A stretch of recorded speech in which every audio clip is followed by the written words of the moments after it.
नमस्कार दोस्तों, मैं हूं राहुल यादव। स्वागत करता हूं आप सभी का डेसिमल में। आज के वीडियो में हम लोग डिस्कस करेंगे सीटेट 2022 के लिए most important practice set CDP का। ठीक है, आज की वीडियो में हम लोग सीडीपी का प्रैक्टिस सेट सॉल्व करेंगे। मोस्ट इंपॉर्टेंट एमसीक्यूज इस पूरे वीडियो में लिए गए हैं। ठीक है, बाल विकास एवं शिक्षा शास्त्र के लिए महत्वपूर्ण बहुविकल्पी प्रश्न आज की इस वीडियो में हम लोग सॉल्व करेंगे। तो पूरा वीडियो देखिएगा, आप लोग लास्ट तक देखिएगा। ठीक है, और साथ ही अगर चैनल पर पहली बार हैं तो प्लीज़ अपना सपोर्ट इसी तरीके से बनाए रखने के लिए चैनल को सब्सक्राइब कर लीजिए। इसी तरीके के वीडियोस और प्रैक्टिस सेट के लिए आज की इस वीडियो में हम लोग मोस्ट इंपॉर्टेंट क्वेश्चन डिस्कस करेंगे। ठीक है, तो चलिए शुरू करते हैं आज की यह वीडियो। साथ ही आप लोग सीडीपी का जो मैराथन वीडियो है जरूर वॉच कीजिएगा, क्योंकि सीडीपी का जो मैराथन वीडियो है उसको देखने से आपके सभी क्वेश्चन और साथ ही पैडागॉजी जरूर कवर होगी। ठीक, तो उसका लिंक आपको डिस्क्रिप्शन में मिल जाएगा। सीडीपी का मैराथन वीडियो का लिंक आपको डिस्क्रिप्शन में मिल जाएगा। साथ ही अन्य सभी सब्जेक्ट के जो मैराथन वीडियो हैं, चाहे ईवीएस हो, EVS, maths, Hindi, English, Sanskrit और इस सभी के सब्जेक्ट के मैराथन वीडियो, साथ ही साइंस, अगर आप शिफ्ट 2 के लिए, ठीक है, दूसरी शिफ्ट के लिए तैयारी कर रहे हैं और आपका जो सब्जेक्ट है वो मैथ्स और साइंस है, तो साइंस का जो मैराथन वीडियो है उसका भी लिंक मैं डिस्क्रिप्शन में दे दूंगा। तो सभी सब्जेक्ट के प्रैक्टिस सेट और साथ ही previous year question paper available है हमारे चैनल पर। बस आप चैनल को एक बार सब्सक्राइब कर लीजिए। ठीक है, बेल आइकन को प्रेस कर लीजिए। ठीक, आप लोगों का सिलेक्शन होना चाहिए, आप लोगों के जो स्कोर है वो अच्छा आना चाहिए। ठीक है, तो आप लोगों को अगर लगता है कि हमारे चैनल के द्वारा आप लोगों को हेल्प मिलती है तो जरूर सब्सक्राइब कीजिए हमारे चैनल को। ठीक है, तो चलिए शुरू करते हैं आज की यह इंपॉर्टेंट वीडियो, सीडीपी का प्रैक्टिस सेट। देखिएगा, क्वेश्चन है पहला, निम्नलिखित में से डॉट डॉट डॉट अतिरिक्त सभी के कारण जो है अधिगम अक्षमता उत्पन्न हो सकती है। तो प्रश्न कहा गया है, प्रश्न को ध्यान से समझिएगा। फिलिंग द ब्लैंक्स का क्वेश्चन है कि निम्नलिखित में से डॉट डॉट डॉट किसके अतिरिक्त सभी के कारण अधिगम अक्षमता उत्पन्न हो सकती है। सभी के कारण, ठीक है, इनमें से किसके अतिरिक्त। ऑप्शन ए है शिक्षक की शिक्षण शैली। ठीक, शिक्षक की शिक्षण शैली। बी ऑप्शन है जन्म से पहले मां द्वारा मदिरा सेवन। ठीक है, बी ऑप्शन है, नोट कीजिएगा, बी ऑप्शन आपने नोट कर लिया। सी है मंदबुद्धिता और डी है शैशव काल के समय दिमागी बुखार। अब इनमें से किसके कारण अधिगम अक्षमता उत्पन्न हो सकती है, किसके अतिरिक्त। तो देखिएगा, इस क्वेश्चन का राइट आंसर क्या होगा। इसका राइट आंसर ए ऑप्शन होगा, शिक्षक की शिक्षण शैली। शिक्षक की शिक्षण शैली। ठीक है, तो ध्यान दीजिएगा, इस क्वेश्चन का राइट आंसर ए ऑप्शन होगा, शिक्षक की शिक्षण शैली। अब इसके यहां पर मतलब समझिएगा, मतलब समझिएगा जरूर, इसको समझना है आपको कि अधिगम अक्षमता का अर्थ क्या होता है। सीखने में विकलांगता। ध्यान दीजिएगा, मतलब किसी एक व्यक्ति को विशिष्ट तरीके से सीखने में कठिनाई होना। कुछ लोगों में एक अज्ञात कारक या कारकों की वजह से एक विशिष्ट तरीके से सीखने में कठिनाई होती है। ठीक है, तो इस प्रकार संभावित नकारात्मक रूढ़िबद्धता की कमी की वजह से कुछ लोगों में अधिगम उत्पन्नता होता है, न कि शिक्षक शैली से। ठीक है, तो इसके अतिरिक्त, मतलब शिक्षक की शिक्षण शैली के अतिरिक्त सभी के कारण अधिगम अक्षमता उत्पन्न हो सकती है। मतलब जन्म से पहले मां द्वारा मदिरा सेवन, मंदबुद्धिता, शैशव काल के समय दिमागी बुखार, तो ये सब चीजें जो होती हैं ये अधिगम अक्षमता उत्पन्न कर सकती हैं। किसके अतिरिक्त, शिक्षक की शिक्षण शैली के अतिरिक्त। तो इस क्वेश्चन का राइट आंसर क्या होगा, ए ऑप्शन होगा। अगला क्वेश्चन देखते हैं। अगला है सेकंड नंबर, प्रतिभाशाली विद्यार्थी डॉट डॉट डॉट हैं, कौन कौन से हैं। बहुत परिश्रमी हैं, अपसारी चिंतक हैं, सी है बहिर्मुखी हैं और डी है अभिसारी चिंतक। ठीक है, तो इस क्वेश्चन का राइट आंसर होगा अपसारी चिंतक। क्या होगा, अपसारी चिंतक। इस क्वेश्चन का राइट आंसर बी ऑप्शन होगा, नोट कीजिए, बी ऑप्शन अपसारी चिंतक होगा। ध्यान दीजिएगा, प्रतिभाशाली विद्यार्थी क्या है, अब अपसारी चिंतक हैं, अपसारी चिंतक। ठीक, अब आपको यहां पर समझना है कि अपसारी चिंतक इस प्रकार के चिंतन में समस्या के अनेक उत्तर प्राप्त होते हैं, आपको ध्यान देना है। ठीक है, इसको समझ लीजिएगा अपसारी चिंतक के बारे में कि इस प्रकार के चिंतन में ये जो कोई भी समस्या है उसके अनेक प्रकार के उत्तर प्राप्त होते हैं। अनेक प्रकार के, मतलब व्यक्ति कितनी आसानी से और कितनी संख्या में विचार उत्पन्न कर सकता है। बात को समझिएगा कि अनेक प्रकार से उत्तर तो प्राप्त कर सकता है, मतलब व्यक्ति कितनी आसानी से और कितनी संख्या में विचार उत्पन्न कर सकता है, नम्यता एवं मौलिकता पर निर्भर करता है। ठीक है, और गिलफोर्ड ने इसके बारे में कहा भी है कि गिलफोर्ड के अनुसार है, सृजनात्मक चिंतन का मूल रूप से अपसारी होता है। सृजनात्मक चिंतन मूल रूप से अपसारी होता है। तो प्रतिभाशाली जो शिक्षार्थी होंगे ये कैसे होंगे, ये अपसारी चिंतक होंगे। क्या होंगे, अपसारी चिंतक हैं। ठीक, बी ऑप्शन इसका राइट आंसर होगा। अगला क्वेश्चन, अगला है थर्ड नंबर, बच्चे फिल्मों में दिखाए गए हिंसात्मक व्यवहार को सीख सकते हैं। नोट कीजिएगा, बच्चे फिल्मों में दिखाए गए हिंसात्मक व्यवहार को सीख सकते हैं। यह निष्कर्ष निम्नलिखित में से किस मनोवैज्ञानिक द्वारा किए गए कार्य पर आधारित हो सकता है। ठीक, यहां पर 4 मनोवैज्ञानिक दिए गए हैं, नोट कीजिएगा, जेबी वॉटसन, जीन पियाजे, बी ऑप्शन सी है एल्बर्ट बंडूरा और डी ऑप्शन है एडवर्ड ली थॉर्नडाइक। तो देखिए ये जो बच्चों को फिल्म दिखा करके किसने इस तरीके का जो प्रयोग किया था, किसने किया था, तो इस क्वेश्चन का राइट आंसर होगा एल्बर्ट बंडूरा ने किया था। ठीक है, तो सी ऑप्शन इसका राइट आंसर होगा, सी ऑप्शन राइट आंसर है। ठीक है, तो किसके द्वारा किया गया था यह प्रयोग, तो किस मनोवैज्ञानिक के द्वारा, तो आपको याद रखना एल्बर्ट बंडूरा। बच्चे फिल्मों में दिखाए गए हिंसात्मक व्यवहार सीख सकते हैं, यह निष्कर्ष निम्नलिखित में से किस मनोवैज्ञानिक द्वारा किए गए कार्यों पर आधारित हो सकता है, तो Albert Bandura C option right answer. ठीक, अगला क्वेश्चन है कि ब्लूम की टैक्सोनॉमी डॉट डॉट डॉट की पदानुक्रमिक व्यवस्था है। ब्लूम की टैक्सोनॉमी, ऑप्शन यहां पर आपके पास है, देखिएगा स्क्रीन पर, इस संज्ञानात्मक उद्देश्यों, बी है पाठचर्या संबंधी घोषणाओं, सी है पठन कौशल और डी है उपलब्धि लक्ष्यों। तो इनमें से किस ब्लूम की जो टैक्सोनॉमी है इनमें से किसकी पदानुक्रमिक व्यवस्था है, सी ऑप्शन इसका देखिएगा, इसका राइट आंसर होगा संज्ञानात्मक उद्देश्यों। क्या होगा, संज्ञानात्मक उद्देश्यों, ए ऑप्शन राइट आंसर।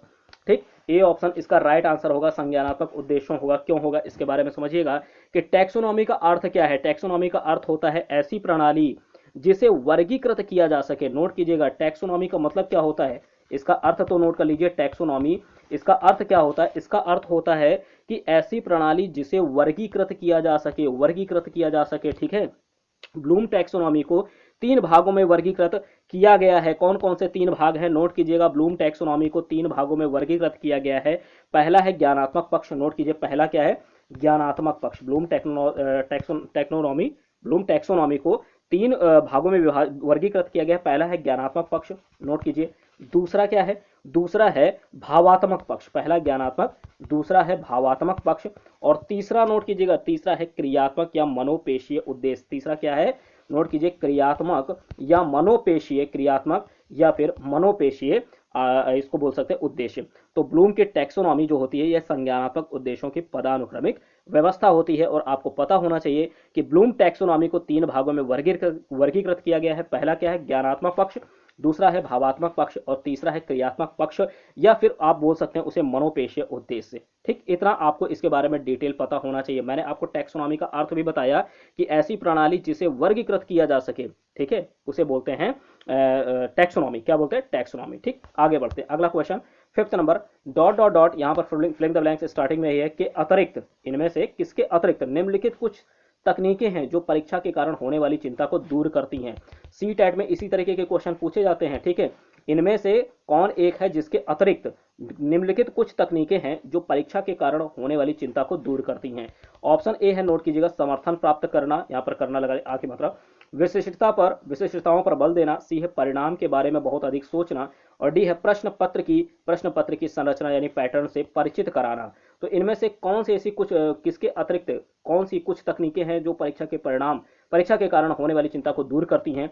तो देखिएगा इस क्वेश्चन का राइट आंसर क्या होगा, फिफ्थ का राइट आंसर होगा आपका परिणाम के बारे में बहुत अधिक सोचना। परिणाम के बारे में बहुत अधिक सोचना, सी ऑप्शन आपका राइट आंसर होगा, सी ऑप्शन राइट आंसर। ठीक, अब आपको यहां पर समझना होगा कि जो परीक्षा के कारण होने वाली चिंता को दूर कर सकती, परिणाम के बारे में सोचने के अतिरिक्त, ठीक है, निम्नलिखित कुछ तकनीकें हैं। कौन कौन सी हैं, जैसे समर्थन प्राप्त करना, विशिष्टताओं पर बल देना, प्रश्न पत्र की संरचना यानी पैटर्न से परिचित कराना, ये सभी ऐसी जो तकनीकें हैं जो परीक्षा के कारण होने वाली चिंता को दूर कर सकती हैं। किसके अतिरिक्त, परिणाम के बारे में बहुत अधिक सोचना। ये परिणाम के बारे में ज्यादा नहीं सोचना चाहिए।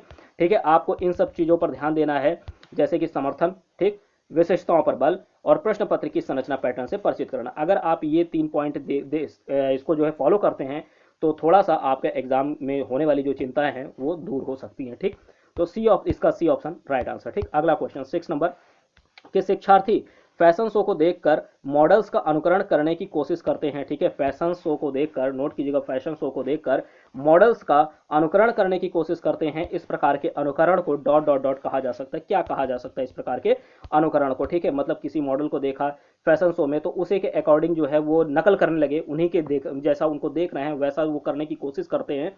तो इस प्रकार का ये जो नकल है या अनुकरण है, ये जो फॉलो कर रहे हैं, इसे क्या कहा जा सकता है। ऑप्शन ए सामाजिक अधिगम, बी है गौण अनुकरण, सी है सामान्यकरण और डी है प्राथमिक अनुकरण। डी क्या है, प्राथमिक अनुकरण। तो देखिएगा इस क्वेश्चन का राइट आंसर क्या होगा, सामाजिक अधिगम होगा। क्या होगा, ए ऑप्शन होगा इसका सामाजिक अधिगम। नोट कीजिएगा, सामाजिक अधिगम, ए ऑप्शन इसका राइट आंसर होगा। ठीक, तो याद रखिएगा, शिक्षार्थी फैशन शो को देखकर मॉडल्स का अगर अनुकरण करते हैं तो इसे सामाजिक अधिगम कहा जाएगा, इस अनुकरण को। ठीक है, सामाजिक अधिगम।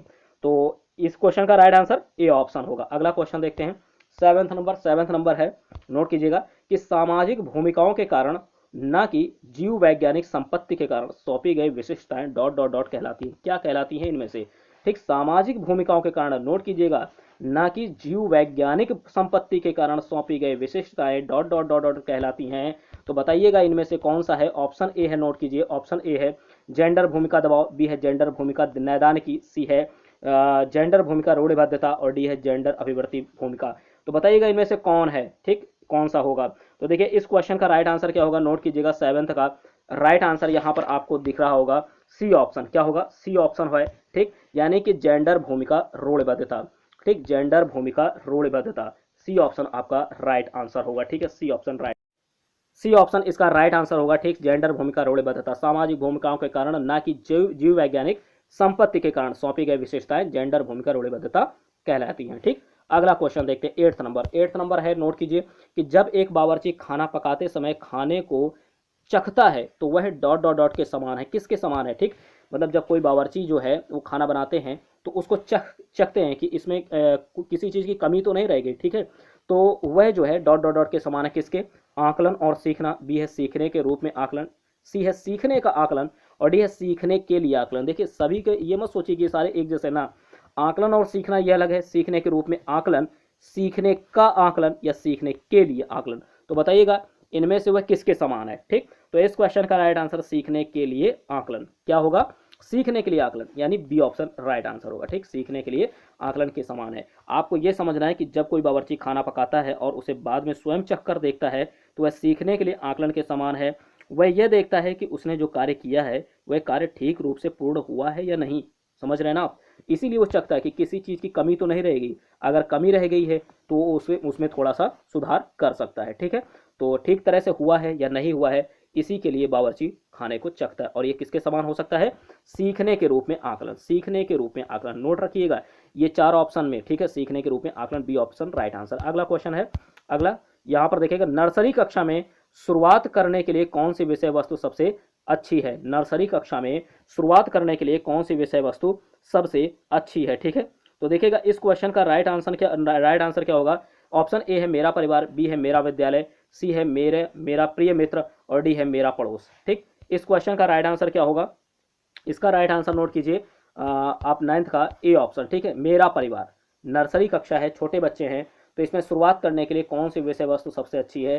तो ठीक है, अब बच्चे को अपने परिवार के बारे में ज़्यादा अच्छे से पता होगा, तो ए ऑप्शन इसका राइट आंसर होगा। ए ऑप्शन इसका राइट आंसर होगा। ठीक है, तो इस क्वेश्चन का राइट आंसर ए ऑप्शन होगा। ध्यान दीजिएगा, नर्सरी कक्षा में शुरुआत करने के लिए मेरा परिवार विषय वस्तु सबसे अच्छी है। क्यों?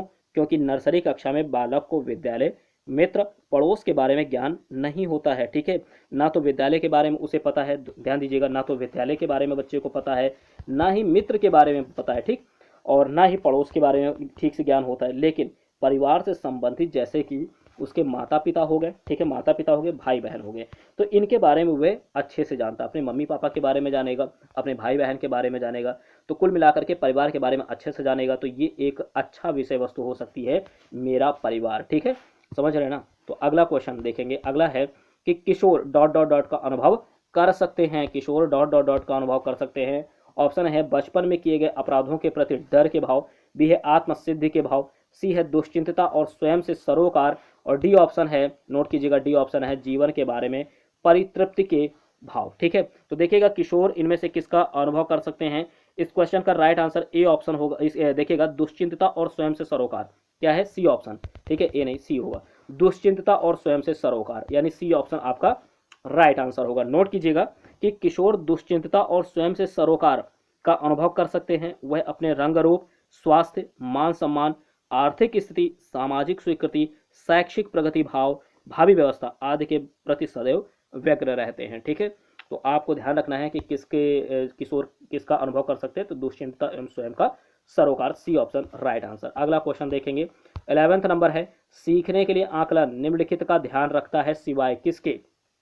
जो सीखने के लिए आकलन है ये इनमें से किसका जो है ध्यान रखता है सिवाय? इनमें से ए ऑप्शन ए है सिवाय विद्यार्थियों की आवश्यकताएं, बी है विद्यार्थियों की त्रुटियां, ठीक, यहाँ पे त्रुटियां कर लीजिए, सी है विद्यार्थियों की क्षमताएं और डी है विद्यार्थियों की अधिगम शैलियां। तो बताइए सीखने के लिए आकलन निम्नलिखित का ध्यान रखता है सिवाय किसके।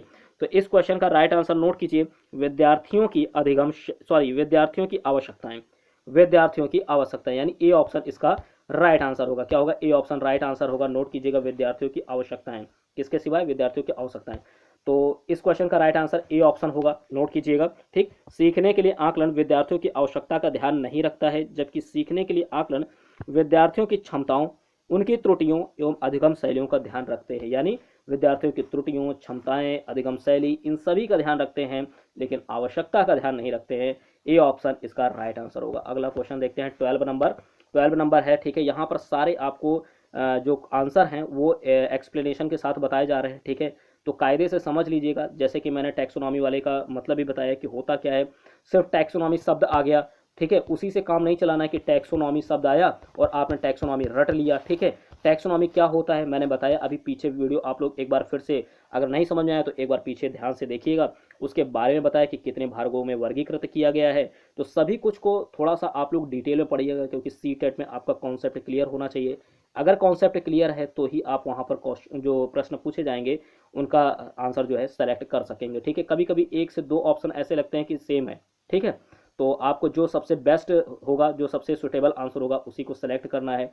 तो देखिएगा, साथ ही अगर आप लोग चैनल पर हाँ पहली बार हैं तो प्लीज़ अपना सपोर्ट इसी तरीके से बनाए रखिए, सब्सक्राइब कर लीजिए। हमारे चैनल पर आपको सभी सब्जेक्ट के प्रीवियस ईयर क्वेश्चन पेपर, साथ ही प्रैक्टिस सेट, ठीक है, डिटेल्ड में आपको मिलेंगे। तो बस आप लोग चैनल को सब्सक्राइब कीजिए, अपना सपोर्ट इसी तरीके से बनाए रखिए। ठीक है, 12 नंबर क्वेश्चन है कि एक सशक्त विद्यालय अपने शिक्षकों में निम्नलिखित योग्यताओं में से किसे सर्वाधिक बढ़ावा देगा। एक सशक्त विद्यालय अपने शिक्षकों में निम्नलिखित योग्यताओं में से किसे सर्वाधिक बढ़ावा देगा। स्मृति, अनुशासित स्वभाव, बी है प्रतिस्पर्धात्मक अभिवृत्ति, और डी है परीक्षण करने की प्रवृत्ति, परीक्षण करने की प्रवृत्ति। तो इनमें से किसका जो है सबसे ज्यादा जो है एक तरह से बढ़ावा देगा। तो इस क्वेश्चन का राइट आंसर होगा प्रतिस्पर्धात्मक अभिवृत्ति। क्या होगा? प्रतिस्पर्धात्मक अभिवृत्ति, सी ऑप्शन राइट आंसर होगा। ठीक है, सी ऑप्शन राइट आंसर होगा। तो सर्वाधिक बढ़ावा किसे देगा? प्रतिस्पर्धात्मक अभिवृत्ति को देगा, ध्यान रखिएगा। इस क्वेश्चन का राइट आंसर सी। अगला क्वेश्चन देखते हैं, 12 नंबर हो गया 13, सफल समावेशन को निम्नलिखित की आवश्यकता होती है सिवाय इनमें से किसके। सफल समावेशन को निम्नलिखित की आवश्यकता होती है सिवाय ऑप्शन ए पृथक्करण, बी है संवेदनशील बनाना, सी है अभिभावकों की भागीदारी, और डी है क्षमता संवर्धन। तो किसकी आवश्यकता होती है इनमें से इनके सिवाय? ठीक है, कौन है जिसकी आवश्यकता नहीं होती है इन चार में? ठीक है, तो देखिएगा इस क्वेश्चन का राइट आंसर होगा, इस क्वेश्चन का राइट आंसर नोट कीजिए, ए ऑप्शन होगा पृथक्करण। क्या होगा? पृथक्करण। ठीक है, तो पृथक्करण के सिवाय, ठीक है, सफल समावेशन को संवेदनशील बनाना, अभिभावकों की भागीदारी, क्षमता संवर्धन, इन सभी की आवश्यकता होती है, लेकिन पृथक्करण की आवश्यकता नहीं होती है। और आपसे यही पूछा गया है कि किसके सिवाय इन सभी की आवश्यकता होती है, तो पृथक्करण के सिवाय। ए ऑप्शन आपका राइट आंसर होगा, ए ऑप्शन राइट आंसर होगा। सफल समावेशन के लिए शिक्षक का संवेदनशील होना, अभिभावकों की भागीदारी और छात्रों का क्षमता संवर्धन आवश्यक होता है, ना कि पृथक्करण, ना कि पृथक्करण। ठीक है, ए ऑप्शन राइट आंसर। अगला क्वेश्चन 14 नंबर कि बुद्धि लब्धांक सामान्यतः डॉट डॉट डॉट रूप से शैक्षणिक निष्पादन से संबंधित होते हैं। तो बुद्धि लब्धांक डॉट सामान्यतः ठीक है, डॉट डॉट डॉट रूप से शैक्षणिक निष्पादन से संबंधित होते हैं। फिलिंग द ब्लैंक्स में आपको क्या भरना है? कम से कम, सामान्यतः कम से कम, और या फिर उच्च, या मध्यम, या फिर पूर्ण। तो इनमें से क्या राइट आंसर होगा? इसका राइट आंसर होगा ए ऑप्शन, इसका राइट आंसर होगा उच्च। ठीक है, बी ऑप्शन, बी ऑप्शन इसका राइट आंसर होगा कि बुद्धि लब्धांक सामान्यतः उच्च रूप से, यहां पर क्या भरा जाएगा? यहां पर भरा जाएगा उच्च रूप से। ठीक, तो बुद्धि लब्धांक सामान्यतः उच्च रूप से शैक्षणिक निष्पादन से संबंधित होते हैं, शैक्षणिक निष्पादन से संबंधित होते हैं, यानी बी ऑप्शन आपका राइट आंसर होगा भैया। ठीक है, बी ऑप्शन राइट आंसर होगा, आपको ध्यान रखना है इसे। अगला क्वेश्चन 15 नंबर, 15 नंबर तो देखिए बहुत ही ज्यादा इंपॉर्टेंट है। इस तरीके के क्वेश्चन अगर आपको सॉल्व करना है तो ठीक है, आपको फॉर्मूला पता होना चाहिए। ठीक, मैंने जैसा कि मैंने बताया आपको एक्सप्लेन करके पूरा बताऊंगा। देखिए क्वेश्चन है कि 16 वर्षीय बच्चा बुद्धि लब्धि परीक्षण में 75 अंक प्राप्त करता है, उसकी मानसिक आयु बताना है। ठीक है, आपको यहाँ पर बुद्धि लब्धि दी गई है, साथ ही 16 वर्षीय बच्चा है, आपको बताया गया है मानसिक आयु निकालना है। ठीक, और यह इसका मतलब भी समझिएगा, यहाँ पर इसका मतलब भी समझिएगा। ठीक है, इसका मतलब, एक मिनट ये इसको हटा देते हैं। ठीक है, इसका मतलब भी समझिएगा कि यहाँ पर आपसे कहा गया है मानसिक आयु निकालने के लिए। क्या कहा गया है? मानसिक आयु निकालने के लिए। ठीक, तो देखिए बुद्धि लब्धि के सूत्र में एक तो बुद्धि लब्धि आपको पता होनी चाहिए, ठीक है। साथ ही मानसिक आयु या वास्तविक आयु, मानसिक आयु या वास्तविक आयु, इनमें से कोई एक पता होना चाहिए। तो सबसे पहले जल्दी से फार्मूला हम लोग देखते हैं कि बुद्धि लब्धांक का सूत्र क्या होता है। बुद्धि लब्धांक का सूत्र क्या होता है, देखिए इसका आंसर हम लोग यहाँ पर सॉल्व कर लेते हैं इसे, ठीक। आंसर सी है, लेकिन कैसे आया है सी वो भी आपको बताया जाएगा। देखिए बुद्धि लब्धांक का जो सूत्र होता है ना, बुद्धि लब्धांक का जो सूत्र होता है, इक्वल टू में लिखिएगा मानसिक आयु बटे वास्तविक आयु। क्या होता है, मानसिक आयु बटे वास्तविक आयु और गुणे 100 होता है, ठीक। आपको ध्यान देना है, मानसिक आयु बटे वास्तविक आयु गुणे 100। यहाँ पर आपको मानसिक आयु निकालना है भैया, ठीक है। वास्तविक आयु दिया है और बुद्धि लब्धांक दिया है, इस फार्मूले में रख देना है आपको। ये कितना दिया है, एक मिनट यहाँ पर देख लेते हैं। ये दिया है आपको 75 और वास्तविक आयु आपको दिया है 16 वर्षीय, ठीक। यहाँ पर ध्यान दीजिएगा कि जब आपको 75 दिया है तो आप किसको क्या कर सकते हैं, 75 इक्वल टू 16 अपॉन, ठीक है। वास्तव एक मिनट, मानसिक आयु ऊपर रहेगा ना, तो मानसिक आयु ऊपर रखा, नीचे 16 और गुणे 100 कर दिया, ठीक है। 16 गुणे 100 कर दिया। अब मानसिक आयु इक्वल टू 75 गुणे 16 और बटे 100, ठीक, बटे 100। अब इसको सॉल्व कर लीजिए। अब इसे सॉल्व करेंगे तो कितना आ जाएगा, 12 वर्ष। कितना आ जाएगा, 12 वर्ष, ठीक। यहाँ पर 25 से इसे काट दीजिए, 25 या 75 होता है, 25 चौको 100 होता है और 4 चौक 16 होता है। अब 4 और 3 का गुणा कर लीजिए, 4 3 12 हो जाएगा, 12 वर्ष आ जाएगा, ठीक। तो यानी आपका राइट आंसर क्या होगा, नोट कीजिएगा, राइट आंसर होगा सी ऑप्शन। मैंने बताया पीछे आपने देख ही लिया था, लेकिन उसको कैलकुलेट भी तो पता होना चाहिए, ठीक। C option right answer. तो फॉर्मूला इसके लिए आपको पता होना चाहिए कि बुद्धि लब्धि का जो सूत्र होता है, बुद्धि लब्धि बराबर मानसिक आयु बटे वास्तविक आयु गुणे 100, ठीक। मानसिक आयु ऊपर होता है, अगर आप इसे इंग्लिश में लिखना चाहते हैं तो I Q equal to, note कीजिए, I Q equal to MA upon CA into 100, MA upon CA into 100 होता है आई क्यू इक्वल टू। इसमें आपको आई क्यू 75 दिया है, CA आपको 16 दिया है, MA निकालना है, ठीक। निकल आएगा 12 वर्ष, ठीक। तो ये आपने 15 क्वेश्चन सॉल्व किए, ठीक। 15 क्वेश्चन आपने सॉल्व किए, ठीक है। तो आप लोगों ने अगर पूरी वीडियो देखा है, ठीक है, वीडियो आप लोगों ने पूरी देखी है, इसके लिए बहुत बहुत धन्यवाद, ठीक। इसी तरीके से आप लोग पूरी वीडियो देखा, सभी क्वेश्चन मैंने एक्सप्लेन करके बताए हैं। यहाँ पर आपको कोई भी क्वेश्चन जो है जिसमें एक्सप्लेन करने की जरूरत थी, ठीक है, वहां पर एक्सप्लेन किया गया है। जहाँ पर सिर्फ केवल आंसर ही बताना था तो वहां पर सिर्फ केवल आंसर की बात की गई, और जहां पर जरूरत समझी कि यहाँ पर एक्सप्लेन करना चाहिए तो उसको एक्सप्लेन किया, ठीक। तो इसी तरीके से हर क्वेश्चन का एक्सप्लेन जो है आपको व्याख्यात्मक उत्तर के लिए आप लोग हमारे चैनल को सब्सक्राइब कर सकते हैं। सभी सब्जेक्ट के वीडियोस हमारे चैनल पर आपको उपलब्ध हैं, ठीक है। एक बार आप चैनल विजिट कीजिए, प्लेलिस्ट देखिए, ठीक है, और जो वीडियोस पड़ी हुई हैं उनको जरूर वॉच कीजिए। तो इससे आप लोगों को ये समझ में आएगा, तो सब्सक्राइब कीजिए, ये भी कह रहा हूँ कि तुरंत सब्सक्राइब कीजिए, ठीक है। तो आपको लगा है कि हमारे चैनल के द्वारा आपको कुछ हेल्प हो सकती है, ठीक है। और देखिए आपकी तैयारी होनी चाहिए, ठीक है, वो कहीं से भी आप करें, ठीक। हो सकता है आपको हमारे चैनल से लगता है कि हाँ यहाँ से आपको जो मटेरियल मिल रहा है वो अच्छा मटेरियल है, तो आप इसे सब्सक्राइब कर लीजिए। नहीं लगता है तो कोई बात नहीं, वो हालत है, बस आपका सिलेक्शन होना चाहिए, ठीक है। सिलेक्शन होना चाहिए, आपके मार्क्स अच्छे आने चाहिए। अगर आप CTET की तैयारी कर रहे हैं तो आपका स्कोर अच्छा आना चाहिए, ठीक है।